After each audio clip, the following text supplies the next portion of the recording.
পিলখানা ট্র্যাজেডির ১৬ বছর এ ঘটনার জট খুলেনি আজও।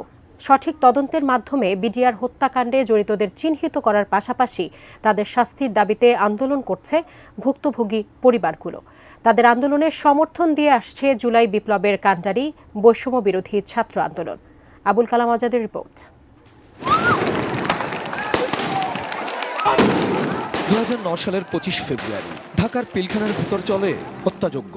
১৬ বছর আগে নৃশংস ওই ঘটনায় দেশের বীর ৫৭ সেনা কর্মকর্তা সহ নিহত হন ৭৪ জন। শেখ হাসিনার নেতৃত্বে আওয়ামী লীগ সরকার গঠনের ২ মাসেরও কম সময়ের মধ্যে পিলখানা ট্র্যাজেডি। অপারেশন ডাল ভাতের নামে সেনা কর্মকর্তাদের হত্যাযজ্ঞ ছিল পরিকল্পিত, এমন অভিযোগ সে সময় ছিল বিভিন্ন মহলের মুখে মুখে। তবে ক্ষমতার দাপটে তখন বিডিআরের সাধারণ সৈনিকদের বিচারের মুখোমুখি করা হলেও মূল হোতারা ধরাছোঁয়ার বাইরে থেকে যায় বলে অভিযোগ ওঠে। আমি আমার বাবার হাতটা একটু দেখতে চাই যে বাবার হাতের স্পর্শটা কেমন। Vision hot and cool AC 4-way solenoid valve টেকনোলজিতে হিটিং ও কুলিং দুই মোডেই কাজ করে সমানভাবে। Vision hot and cool AC. ১৬টি বছর বাবার আদর না পাওয়ার হাহাকার এক বিডিআর সদস্যের মেয়ের। ফাঁসির দণ্ড মাথায় নিয়ে তার নিরপরাধ বাবা কারাবন্দী জীবনযাপন করছেন বলেও দাবি মেয়েটির। আমার বাবা বেঈমানি করেনি।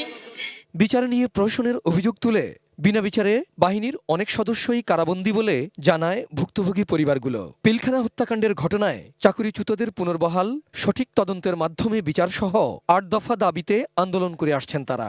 আমরা নিরপরাধ বিডিআরের মুক্তি চাই এবং তদন্তের মাধ্যমে যারা অপরাধী সাব্যস্ত হবে তাদের দৃষ্টান্তমূলক শাস্তি চাই। বিডিআর হত্যাকাণ্ডের ঘটনায় সাবেক প্রধানমন্ত্রী শেখ হাসিনা ও সাবেক সেনাপ্রধান মইনিউ আহমেদ সহ ৫৮ জনের বিরুদ্ধে সম্প্রতি আন্তর্জাতিক অপরাধ ট্রাইব্যুনালে অভিযোগ দেন শহীদ পরিবারের সদস্যরা। আমাদেরকে অনেক আশা দেওয়া হয়েছে যে এই বিচার প্রক্রিয়া যতটুকু সম্ভব সুষ্ঠুভাবেই হবে, আমরা এই কারণে আশাবাদী। অন্তর্বর্তী সরকার দায়িত্ব নেয়ার পর বিডিআর হত্যাযজ্ঞের নতুন তদন্তের দাবি ওঠে। এই অবস্থায় ১৫ বছর পর ২৪ ডিসেম্বর প্রজ্ঞাপন জারি করে ৭ সদস্যের স্বাধীন তদন্ত কমিশন গঠন করে ৯০ দিনের সময় দিয়েছে সরকার। নতুন তদন্তে বিভিন্ন পর্যায়ের মোট ৩৭ জনের সাক্ষ্য নেওয়া হয়েছে। বিদেশি সংশ্লিষ্টতা, হত্যাকাণ্ডের তদন্তে সাবেক সেনাপ্রধান মইনিউ আহমেদ সহ যারা বিদেশে লুকিয়ে আছেন দূতাবাসগুলোর কাছে তাদের তথ্য চেয়েছে কমিশন। তবে জাহাঙ্গীর কবির নানক ও শেখ ফজলেনুর তাপসের নাম না আসায় নতুন তদন্ত নিয়ে প্রশ্ন তোলে বৈষম্য বিরোধী ছাত্র আন্দোলন।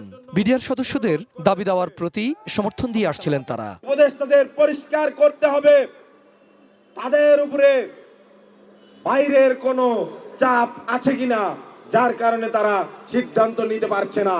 এনএসআই সংশ্লিষ্ট মন্ত্রণালয় রাজনৈতিক সংশ্লিষ্টতা, বিদেশি সংশ্লিষ্টতা গুরুত্বের সাথে পর্যালোচনা করছে। Abul Kalam Azad, ATN news, Dhaka.